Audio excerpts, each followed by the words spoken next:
So if you've watched my videos, I've talked about the guilt and shame cycle.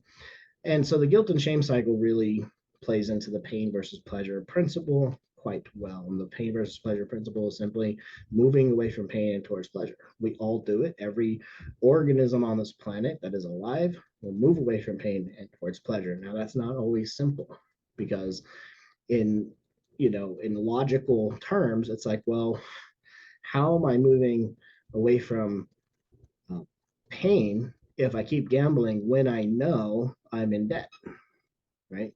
And it's because the pleasure of gambling, of the relief of the negative emotions in that time, is far more pleasurable, right, than the pain of staying with the negative thoughts of I'm in debt, right? And so we move away from the pain and towards the pleasure. And so the shame and guilt cycle really play on that principle in the subconscious mind, pain versus pleasure. And again, you can create a habit, right? So habit creation is another reason why it's so hard to stop gambling.